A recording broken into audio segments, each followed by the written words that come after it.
जय हिंद दोस्तों। Dictation start होगी 5 सेकंड बाद। स्पीड 80 शब्द प्रति मिनट। Ready start. बच्चों को हमेशा भगवान सर्वशक्तिमान के बाद पवित्र रूप माना जाता है, जो हमेशा खुशी, मस्ती, मासूमियत और आशा जगाने का प्रयास करने वाले समझे जाते हैं।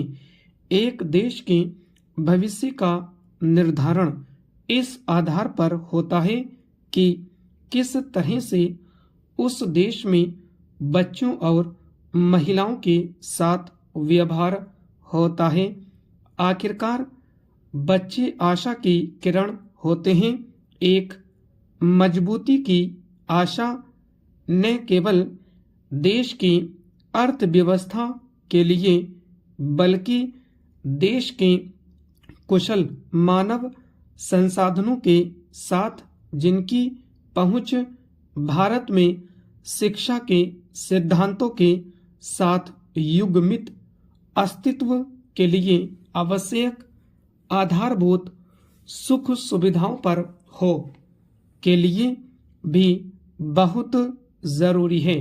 यह प्रत्येक नागरिक का नैतिक कर्तव्य है कि वे देश के लिए सुनिश्चित करें कि हमारे बच्चों का बचपन सुरक्षित है और दूषित नहीं हो रहा है। उदाहरण के लिए, जैसे बाल श्रम जो गरीबी और लाचारी के कारण पैदा होती है। बाल श्रम आमतौर पर मजदूरी के भुगतान के बिना या भुगतान के साथ बच्चों से शारीरिक कार्य कराना है। बाल श्रम केवल भारत तक ही सीमित नहीं है, यह एक वैश्विक घटना है। जहां तक भारत का संबंध है, यह मुद्दा भारत बहुत ही पेचीदा है, क्योंकि भारत में बच्चे पुराने समय से ही अपने माता पिता के साथ खेतों में और अन्य प्रारंभिक कार्यों में मदद कराते हैं।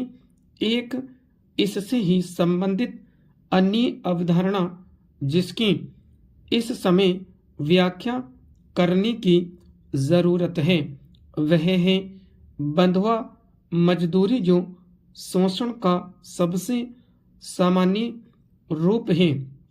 बंधुआ मजदूरों का अर्थ माता पिता द्वारा अत्यधिक ब्याज की दरों की अदायगी के कारण कर्ज के भुगतान के लिए बच्चों को मजदूरों के रूप में कार्य करने के लिए मजबूर करना है।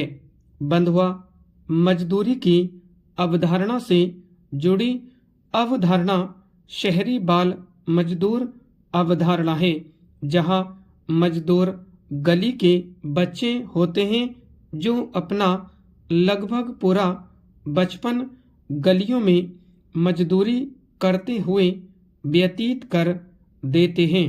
अत्यधिक जनसंख्या, अशिक्षा, गरीबी, ऋण जाल आदि सामान्य कारण हैं जो इस मुद्दे के प्रमुख यंत्र हैं। अत्यधिक ऋण जाल से ग्रस्त माता पिता सामान्य बचपन के महत्व को अपनी परेशानियों के दबाव के कारण समझने में असफल होते हैं और इस प्रकार यह बच्चों के मस्तिष्क का घटिया भावनात्मक और मानसिक संतुलन को नेतृत्व करता है, जो कठिन। जय हिंद दोस्तों। डिक्टेशन स्टार्ट होगी 5 सेकंड बाद। स्पीड 80 शब्द प्रति मिनट। Ready start.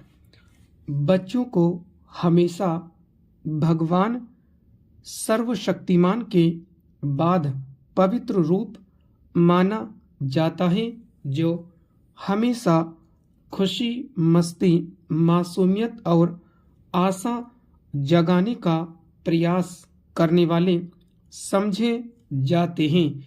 एक देश के भविष्य का निर्धारण इस आधार पर होता है कि किस तरह से उस देश में बच्चों और महिलाओं के साथ व्यवहार होता है। आखिरकार बच्चे आशा की किरण होते हैं, एक मजबूती की आशा न केवल देश की अर्थव्यवस्था